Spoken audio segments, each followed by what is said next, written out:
So legit po yung pag-uusapan natin, as in legit na legit. Fast loans, quick approval, although hindi siya buo natatanggap. Pero 1% lang naman yung ikakaltas niya, guys. Sa loob ng 15 minutes, tanggap mo na yung funds. So yung loan na to ay naa-access po sa Shopee app. And now, nasa 75,000 pesos na yung credit limit ko kay S-Loan. Super flexible. Pwedeng multiple loans. At so far, maaasahan siya compared to CIMB. Hindi ko pa na-experience na bubaba yung credit limit ko. So, kilalanin si S-Loan sa video na to, guys. Alamin kung paano magka-increase, paano i-activate, saan siya makahanap sa Shopee app nyo, at kung bakit wala pa kayong offer. Therefore, keep watching.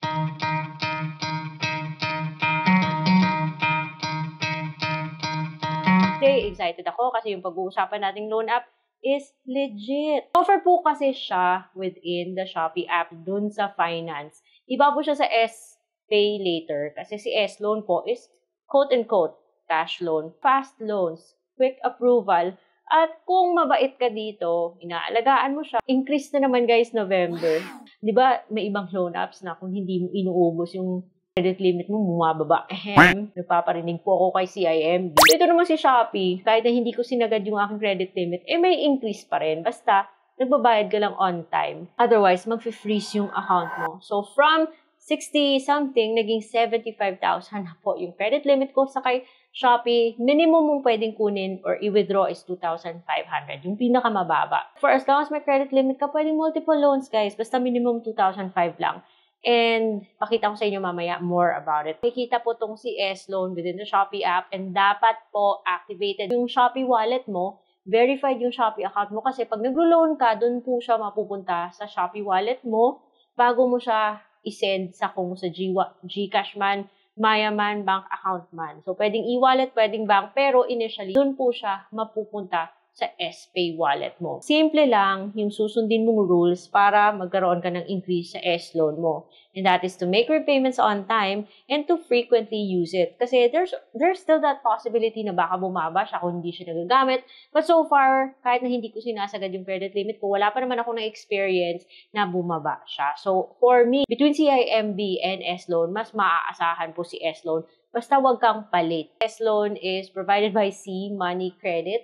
And C Money Credit is a submitting entity dun sa CIC, kaya alam nyo na kung anong mayayari kung hindi kayo makakabayad. To give you an example kung why I'm happy, because may existing loans na ako, kaya yung pwede kong iutangin na lang ngayon is 34,000 pesos. And if I'm going to pay that in 12 months, of course, constant po yung 1% niyang admin fee, therefore, kakaltas po siya ng 340 pesos lang. Therefore, yung matatanggap is 33,660. And since 12 months po yung term, it's 4,584, the interest is 4.95.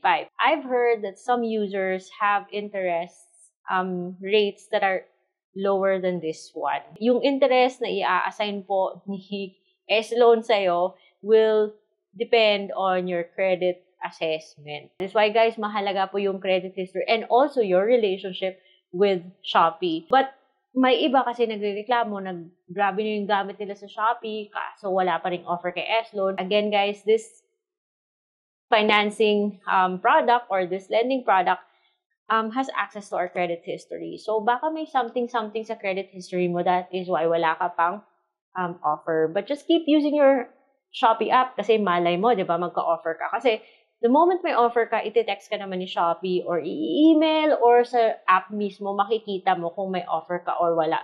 Simple lang naman yung pag-activate. Of course, well, assuming na verified na po yung Shopee account nyo, meron na kayong Shopee wallet, na-activate na rin yan. So, hihingi lang po si Shopee ng basic information and valid government IDs, yung list andito po. And also, may mga additional information po siyang hihingin but it's optional, such as your Facebook. Pero optional lang yan, guys. Kasi na-approve naman ako without having to provide those information. And then also dito sa 34,000, kasama na yung monthly mo, meron siyang pa-loan protection. The good news is that pwede mo yung tanggalin. Pero the loan protection is just in case magkaroon ka ng late, madelay ka, at least hindi siya kaagad na freeze because of this. Pero kung confident ka naman na mababayaran mo siya every time nagdo-due, then pwede mo naman tanggalin. Pero, konti lang naman yung dinadagdag niya, guys, eh.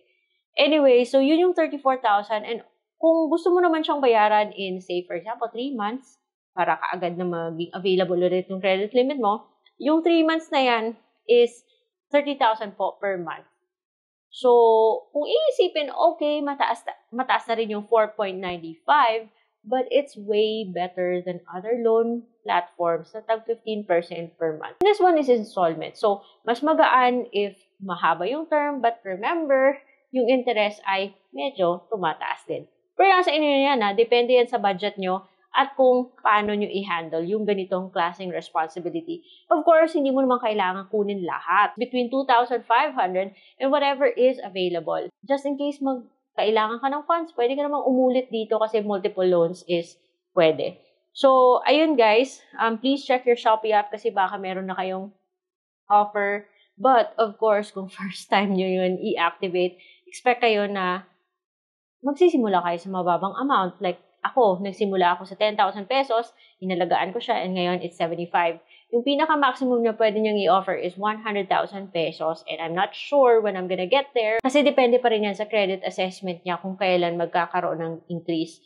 So, maaari siyang mag-freeze kung malate ka or may utang ka sa Savers or na-late ka sa SPay Later kasi linked sila.